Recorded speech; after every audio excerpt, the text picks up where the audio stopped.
Además, lo dice claramente caer. Mateo 5, el 22, lo dice claramente, ocasión de caer. Y una de las cosas que se ve claramente, que se trata de una caída, la caída de un hermano, es que lo dice. Bueno, ya lo veremos cuando estemos en la aplicación.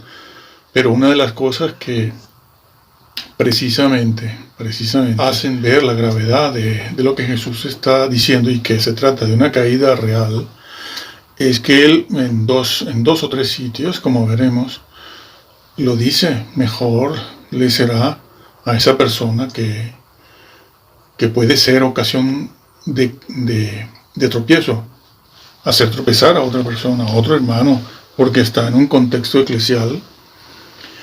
Mejor es que se atase una piedra de molino de asno,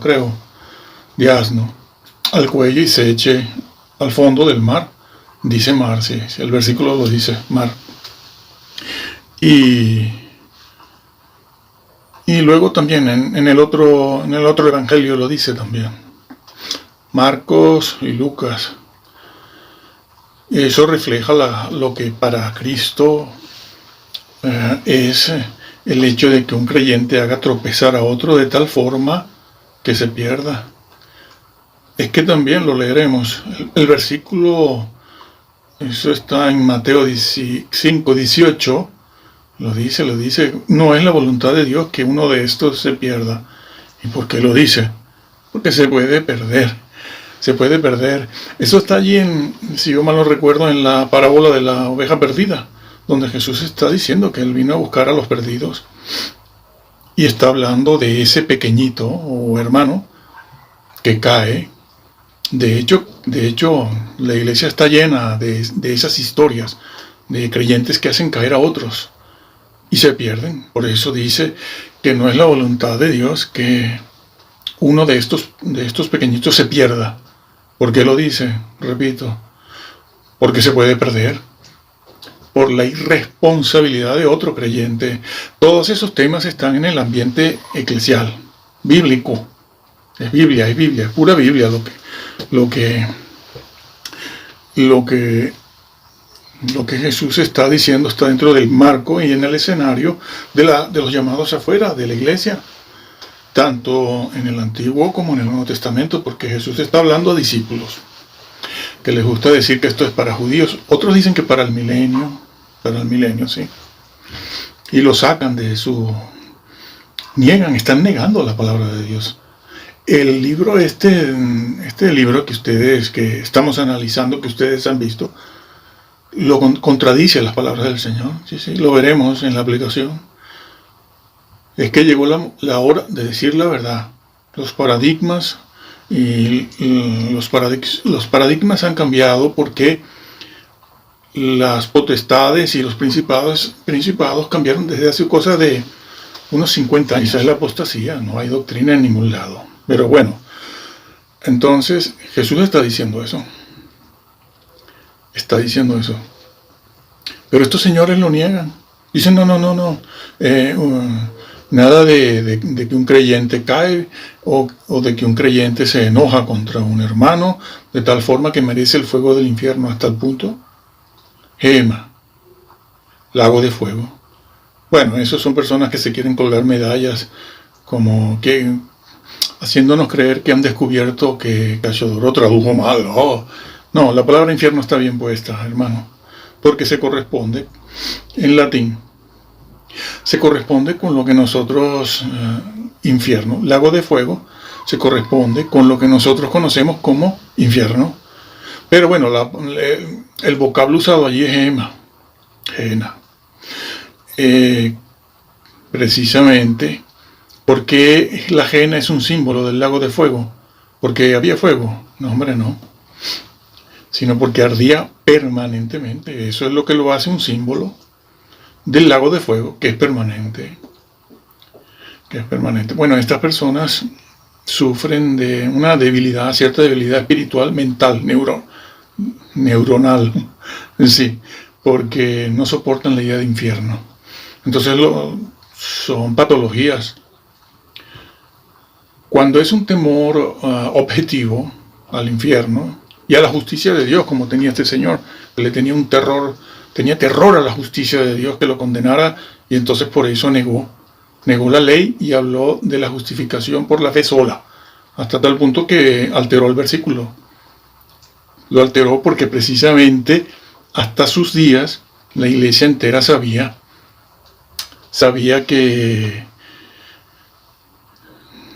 que la ley había que cumplirla para mantener la salvación, no para ganarla. Nos difaman en eso, pero bueno, es igual, Dios lo está viendo. Eso va a juicio todo. Mateo 5 dice, comenzando en el versículo 21, dice, oísteis que fue dicho a los antiguos, no matarás, y cualquiera que matare será culpable del juicio. Bueno, ¿qué es lo primero que hace el Señor? Está hablándole a los discípulos y también a personas que no son los discípulos. Allí hay un número indeterminado para nosotros de personas. Son muchas las que están allí. No sabemos cuántos eran los que estaban escuchando al Señor, que está hablando de la ley. De la ley. Y hablando de la ley, Él dice esto. ¿Oísteis que fue dicho? ¿Cuándo fue dicho? ¿Dónde fue eso? Ay, nadie puede saberlo. No, un momento. Jesús lo que está haciendo ya es ubicándolos a ellos en el contexto cual judío. Les está diciendo a sus discípulos y a todos los que estaban allí, ustedes oyeron. ¿Cuándo oyeron? Bueno, ustedes han oído a los saduceos, o a los fariseos, o a los sacerdotes, o a los escribas hablar de no matarás. Claro, eso está en el decálogo, está en la Torá, está ahí. Entonces ya los está ubicando en un contexto determinado. Ya el Señor empieza, mejor dicho, a crear un escenario. Empieza a crear un escenario. El escenario que crea el Señor es ese, el de ellos mismos. Todavía está en el tiempo del Antiguo Testamento, antes del Pentecostés, y está hablando de ese momento y del pasado. Se va hasta Moisés, se va hasta el Decálogo, siglos atrás, muchos siglos atrás, cuando fue dado el Decálogo, no matarás. Y ahora dice, pero yo os digo. Entonces ellos ya están ubicados en el contexto de Moisés y todas las leyes de naturaleza moral y leyes para legislar al pueblo de Israel en el sentido sociocultural religioso. Entonces ya está el Señor ubicándolos. Y entonces dice, pero yo os digo que cualquiera que se enoje contra su hermano será culpable de juicio. Muy bien. Cualquiera. El Señor empieza a darle el verdadero significado al decálogo, porque el enojo tampoco está permitido.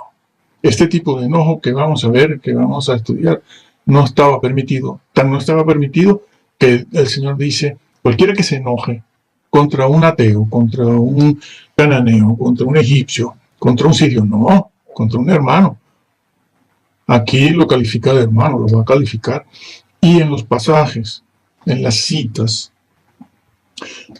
donde este tema es análogo, porque este mismo tema lo va a tratar en Mateo 18, en Marcos 9, en Lucas 17, también la misma verdad, como consecuencia, está en Lucas 19, aquello de las minas, que es lo mismo que la parábola de los talentos. Bueno, entonces el Señor dice su hermano, ¿qué más agrega a ese escenario? Pues el escenario donde ellos están, se los está reafirmando, porque dice, cualquiera que se enoje contra un hermano, otro hebreo, y ese va a ser el contexto, lo va a aplicar, lo está aplicando ya a la iglesia, porque va a decirlo, va a emplear el término iglesia, asamblea, los llamados afuera. Entonces, sigue ahondando en el mismo contexto, los está ubicando, señores.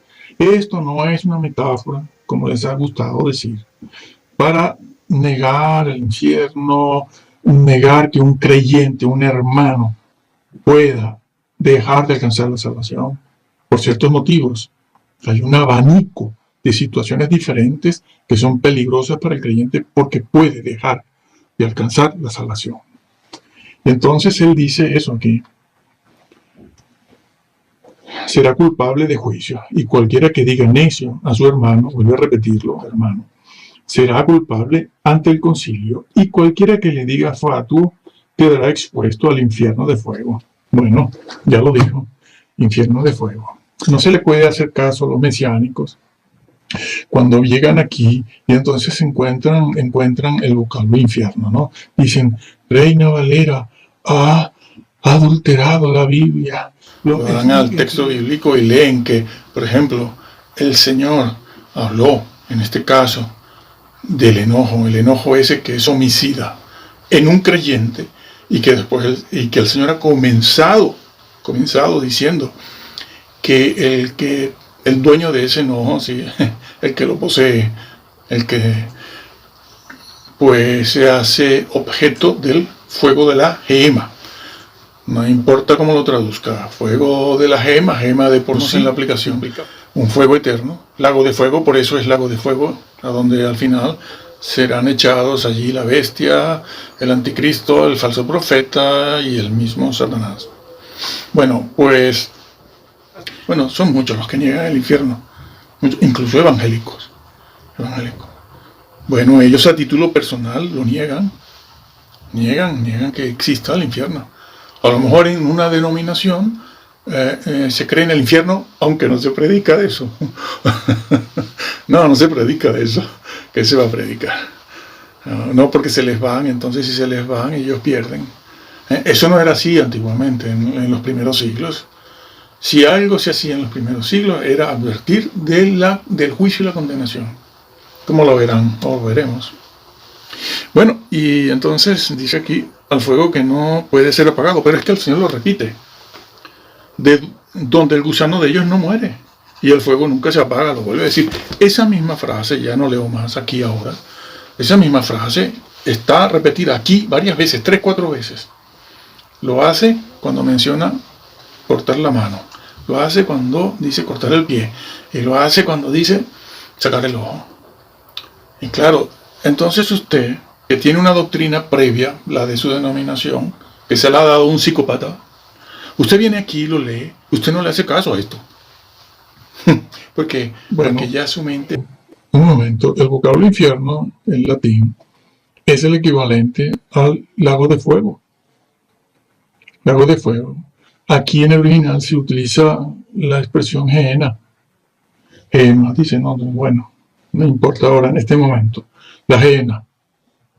¿Gehenna qué es? El lago de fuego. ¿En qué vocablo puede sustituir a eso que nosotros entendamos? Así, en un momento, pues el vocablo infierno. El vocablo infierno. Así que nadie ha cambiado la doctrina aquí, nadie ha cambiado. El infierno es el lago de fuego, es la gehenna. Más correcto sería poner gehenna, que si lo hubieran puesto, nadie sabría a qué se refiere, a menos que investigue un poquito. Con investigar por muy poco que se investigue, se sabe que es el lago de fuego y que es lo que nosotros conocemos como el infierno. Bueno, y ya lo está diciendo. El que lo llame fatuo, que es bueno, son tres. Ha nombrado un juicio, ha nombrado los concilios y ha nombrado el infierno. En cualquier caso, hay pastores o son sacerdotes, obispos, presidentes de una denominación, lo que sea, que tienen acceso y ascendencia, es decir, influencia sobre una gran denominación, sobre un grupo de iglesias, y son personas que fijan al mismo tiempo la doctrina y ponen eso por escrito en un cuerpo doctrinal que pertenece, ese cuerpo doctrinal es el cuerpo doctrinal de esa iglesia o de esa denominación, y además imprimen libros y folletos con esa doctrina que niega el infierno. Pues usted cuando va allí, usted lo lee, le han dicho que el infierno no existe y usted lo cree. Claro, usted cree, a ver, aquí todo el mundo cree lo que le enseña el primero que toca su puerta. Usted es mormón porque el primero que tocó en su puerta fue mormón. Y tú eres presbiteriano porque el primero que tocó en tu puerta fue presbiteriano y te enseñó eso. Y usted es helenista y no cree en el infierno, y este tampoco cree en el infierno y el otro tampoco, porque los primeros que llegaron a sus puertas no creían en el infierno y le vendieron ese cuerpo doctrinal y los libros detrás. Y usted lo cree, usted dice, ay, si hay un libro que lo dice, debe ser verdad. Sí, pero el libro dice una cosa y la Biblia dice otra. La Biblia dice otra. ¿Y por qué ese señor puso eso así? Porque tiene problemas él. Tiene una patología que no se la va a quitar de encima porque es propia de él. Él nació con ese temor intrínseco en él. Y no hay quien se lo quite. Ya le puede aparecer un ángel y todo lo que tú quieras, pero porque eso va en sus genes, en sus venas, en sus venitas. No es solo de aquí, sino va en sus venas. Entonces él ha creado una denominación y un cuerpo doctrinal que lo niega, pero lo ha hecho un psicópata, para expresarme yo bien y rápido. Lo ha hecho un psicópata. Pero claro, vaya usted a la Biblia, vaya usted al texto bíblico y no verá eso. Bueno, es que Jesús, no sé si es Marcos. Jesús en Marcos lo dijo. Era que ir a Marcos 9, era. Eso está en la aplicación y en el PDF. Bueno, sí, Marcos 9. Bueno, cualquiera que haga tropezar a uno de estos pequeñitos que creen en mí, se lo está diciendo. Que creen en mí, estando por hecho que es un creyente. ¿Por qué lo niegan, señores? Porque tienen patologías importantes y han de luchar contra ellas, pero claro, son personas que tienen esas patologías, pero están en el mundo de la doctrina. Y todo lo que no les venga a su ADN, lo niegan. Y entonces dice más adelante, voy a tiro hecho aquí, si tu mano te fuere ocasión de caer, córtala, mejor te es entrar en la vida manco, que teniendo dos manos ir al infierno. Jena. Entonces dice, no, eso es una metáfora. No, el infierno no existe. No hay estado intermedio. No pasa nada. Eso es para, bueno, decirte que cuando mueras, tú y los demás, cada uno va a un sitio diferente. Tú vas para acá y el otro que no es salvo, pues desaparece. Extinción, exactamente. Extinción, que no es destruir. La palabra destrucción no significa extinción, porque se emplea en el texto para hablar de las personas que se condenan. Entonces, dice aquí, al fuego que no puede ser apagado. Lo está diciendo. Y estos señores lo contradicen. Lo contradicen, dicen, no. ¿Cómo que no puede ser apagado? El infierno no es eterno. Bueno, y le creen. El creyente, estos ruselistas, no, adventistas, bueno, son muchos los que niegan el infierno, incluso evangélicos. Bueno, ellos a título personal lo niegan que exista el infierno. A lo mejor en una denominación se cree en el infierno, aunque no se predica de eso. No se predica de eso. ¿Qué se va a predicar? No porque se les van, entonces si se les van ellos pierden. Eso no era así antiguamente, en los primeros siglos. Si algo se hacía en los primeros siglos era advertir del juicio y la condenación. Como lo verán, o lo veremos. Bueno, y entonces dice aquí, al fuego que no puede ser apagado, pero es que el Señor... No hace falta más aquí ahora. Se supone que esto iba a ser muy breve, de 3 minutos, pero se alargará porque no lo puedo explicar en menos de 5, 10, 12 minutos. Bueno, ese es el vocablo que se utiliza ahí cuando dice tropiezo. Escándalo, es un escándalo. Sí, un escándalo. Es el mismo vocablo que se utiliza en Mateo 18, Marcos 9, Lucas 17, de aquel que hace caer a otro. Y aquí está dicho también. Entonces, no se puede desvincular esta porción de la Escritura de lo que estamos viendo nosotros en Mateo 5, que es la ocasión de caer o la ofensa entre hermanos, porque todo eso está junto, está junto, y todo eso es motivo de condenación y de ser echado en el infierno. Bueno, más todavía, más. El segundo vocablo que dice allí en el versículo 41, dice, y a los que hacen maldad, a recoger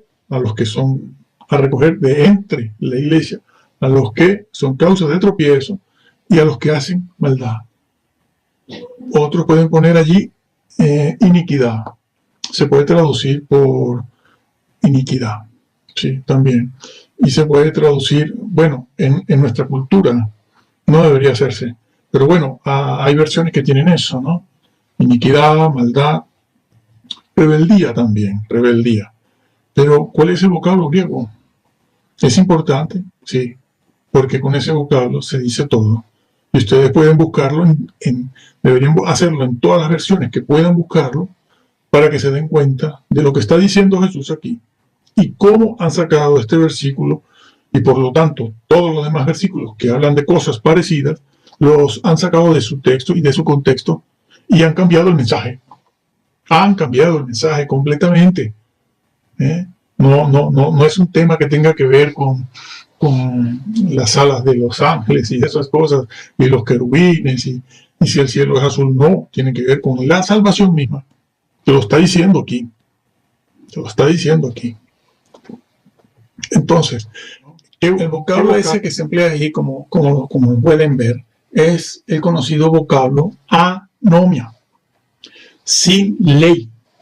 Eso se ha de traducir así. Bueno, de hecho, el texto, este recurso que nos han dado aquí, ¿no? Lo están viendo ahí. Anomia lo traduce, anomia, y ponen aquí violación de la ley, exactamente. ¿A quienes recogen? ¿A quienes recogen los ángeles? A los que hacen tropiezo, a los que son causa de escándalo y otra cosa más. Violan la ley. La ley civil y penal. Han violado la ley civil y penal. Antes de seguir, quiero decir que este mismo vocablo es el que usó Jesús en Mateo 7, 21, 22, 23, cuando dijo, apartados de mí, hacedores de sin ley, lo que les dije en una oportunidad hace 2, 4, 5 años. Sí, hacedores sin ley, decíamos allí. Es decir, anomia, también el mismo vocablo de Mateo 23, 7, 23. Cuando el Señor le dijo a aquellos que querían entrar, como Pedro por su casa, allí voy yo a la cena, y le dijeron, alto, hacedores sin ley, nunca creíste en mi ley. Hombre, los ritos, no los ritos, ni la ceremonia. Entonces, aquí estas personas que pusieron el texto griego aquí, que al mismo tiempo lo traducen, nos hacen un gran favor, porque nos adelantan el trabajo. Lo pusieron ellos mismos, violación de la ley. ¿Cuál ley? La ley social. A ver, ¿en qué contexto está Jesús hablando en Mateo 5? Y allí se los expliqué, ¿no? En el vídeo aquel. En el vídeo anterior se los expliqué. Está hablando en el contexto judío, está hablando de la ley judía. Por cierto, que no mencionó ninguna ley de carácter ritual o ceremonial, porque él era el cumplimiento de esos ritos. Las leyes que menciona son de carácter social, y en el caso que estamos viendo nosotros son leyes de carácter yo los llamo así, de carácter cívico-cultural, porque la cultura de ellos era esa ley, la ley moral, el decálogo, que no se los dio Moisés, se lo dio Dios. ¿Por qué? Como les he dicho siempre, porque el decálogo es un reflejo de la esencia de Dios, de su propia naturaleza. El ejemplo simple de siempre: no matarás, dice el decálogo. ¿Por qué no mata? ¿Por qué no matar? Porque Dios no mata. ¿Y por qué Dios no mata? Porque esa es su naturaleza, la de no matar, y está en una ley. Una ley que no funciona sola, aparte e independiente de él mismo, y él la mantiene. Bueno, y resulta, regresando aquí, que se dice eso. Se dice a los que hacen maldad, es decir, los que violan la ley. ¿Cuál ley? Repito, la ley social, la ley cívico-social. No, la ley moral. Está hablando Jesús aquí, como lo ha hecho en Mateo 5, como lo ha hecho en Mateo 18, como lo ha hecho en Marcos 9, como lo ha hecho en Lucas 16. Está hablando dentro de un contexto judío y está citando la ley moral, el decálogo. Y no está hablando de ninguna ley cívica, el Código Civil y Penal de nuestra nación o la Constitución Nacional. No está hablando de eso. Jesús está en un contexto completamente distinto al nuestro, pero lo han interpretado a la luz de la cultura actual desde el siglo XVI también, porque quisieron implementar aquello de, bueno, Ginebra, Mateo 5, ¿no? Ginebra, bueno, Lutero. Quisieron poner aquellas leyes en práctica en la sociedad, pero esas leyes no son para la sociedad. Esas leyes son para el creyente. Son leyes espirituales. Si alguien puede implementarlas en la sociedad, bueno, pues muy bien. De hecho, en casi todo el mundo se contempla esa ley, porque además es una ley natural. No matarás.